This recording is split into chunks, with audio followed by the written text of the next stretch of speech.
va voir ici comment réaliser une finition bordée avec biais apparent. Alors border, ça signifie poser un biais sur le bord d'un tissu pour en assurer la finition. Et biais apparent, ça veut dire que le biais va donc rester apparent à la fois sur l'endroit et sur l'envers du tissu, puisqu'on va le poser à cheval sur la bordure qu'il viendra finir proprement. Donc cette finition, elle est compatible avec les encolures fermées, mais également les encolures qui sont ouvertes au moyen d'une fente ou d'une goutte. En revanche, je ne vous recommande pas d'associer cette finition avec une pâte de boutonnage pour des raisons esthétiques tout simplement. On va commencer par s'intéresser au biais. Alors le biais, idéalement, moi je vous invite à le fabriquer vous-même pour pouvoir le réaliser dans le même tissu que celui de votre vêtement. Vous serez sûr dans ce cas d'avoir un joli rendu qui ne soit pas cartonné, qui soit aussi fin que le tissu que vous avez choisi. Donc ça c'est peut-être surtout valable pour les tissus fins. En tout cas, si vous choisissez un biais du commerce, faites attention à ne pas le choisir plus épais que le tissu de votre vêtement. Ça risquerait dans ce cas de cartonner un petit peu le rendu et ce serait un peu moins joli. Donc pour savoir comment réaliser votre propre biais, vous avez une petite vidéo toujours sur mon site dans la partie astuces puis tutoriel vidéo. Je vous explique comment faire votre propre biais. Donc ensuite, que ce soit un biais fait maison ou un biais du commerce, vous avez le choix entre différentes tailles et moi je vous recommande de le fabriquer soit de 18 soit de 20. Donc pour mesurer ces 18, c'est ici, c'est-à-dire que j'ai les deux replis extérieurs rentrés là. Alors sur celui-ci en l'occurrence, moi j'ai 20 mm, vous avez soit 20 soit 18 ici. Les biais de 18 totalement dépliés mesurent 36 mm et les biais de 20 totalement dépliés mesurent là aussi le double, 40 mm. Donc vous formez votre biais et ensuite qu'il soit fait maison ou du commerce, parfois ceux du commerce ont déjà ce dernier pli, qui les plie en deux, parfois non. Donc quoi qu'il en soit, je vous invite à le vérifier ce pli, puisqu'il faut absolument que l'un des côtés dépasse d'un bon millimètre par rapport à l'autre. Il y en a un qui est plus long que l'autre. Donc ça va permettre au biais de bien rouler vers l'envers du tissu et donc d'être parfaitement invisible. Donc je réalise cette préparation au fer sur tout le tour, donc toujours un côté qui dépasse d'un bon millimètre par rapport à l'autre. Alors vous aurez besoin d'un peu plus de biais que la ligne à border, surtout si celle-ci comporte des angles. Moi, je vous conseille de rajouter 10 à 12 cm par rapport au pourtour de l'encolure sur lequel donc, va être réalisée cette finition. Ensuite, dans le cas d'une encolure fermée, le raccord de biais se fera soit au milieu dos, soit dans une courbe.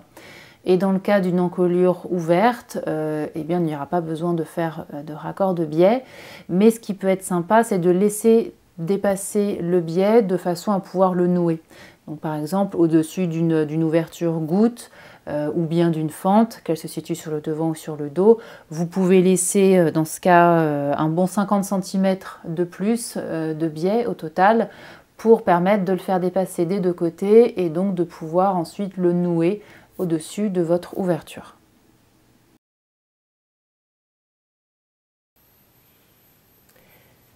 Dans le cas d'une encolure fermée comme ici, je vais commencer à piquer mon biais au milieu dos qui est là et c'est également ici que sera réalisé le raccord entre les deux extrémités du biais.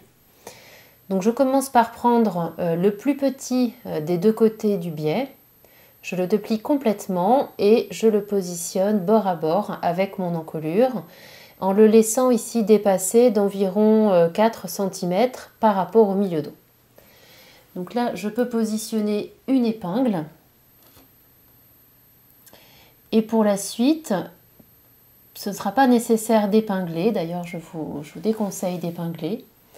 Il sera préférable de positionner le biais petit à petit, sans l'étirer ou vraiment à peine, tout en piquant ici dans le premier repli du biais et en le positionnant bord à bord avec mon encolure. Donc je vais fonctionner par tronçon de 5-6 cm, je le positionne correctement là, je le pique. Je m'arrête, je le positionne sur la partie suivante, je redresse et je pique. Et ainsi de suite. Je positionne mon biais, je redresse l'ensemble et je pique. Donc je réalise cette couture sur tout le tour de façon à faire le premier assemblage de mon biais.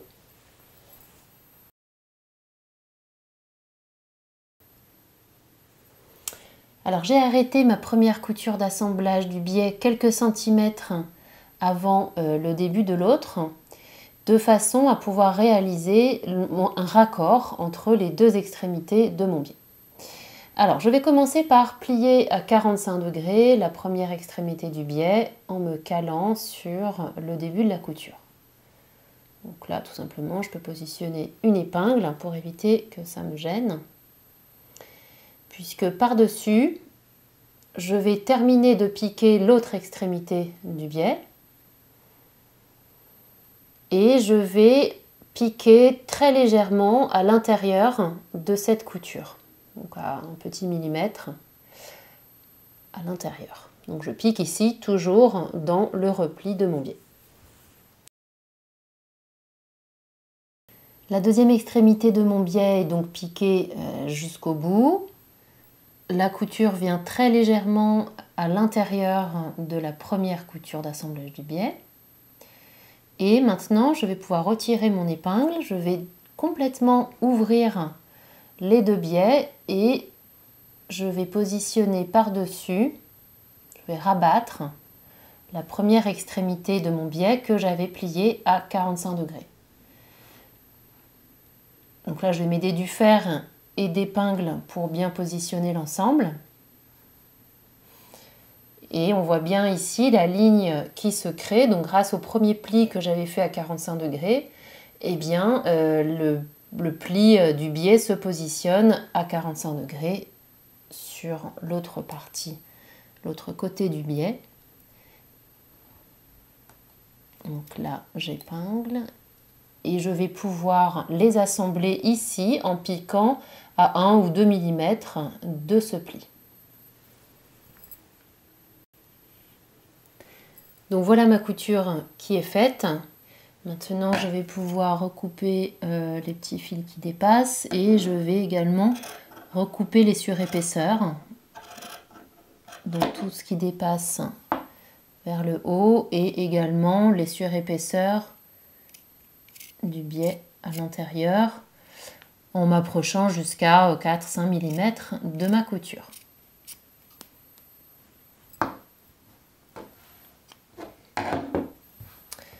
Donc voilà mon raccord qui est fait. Maintenant je retrouve donc les plis de mon biais et je vais pouvoir passer à la suite.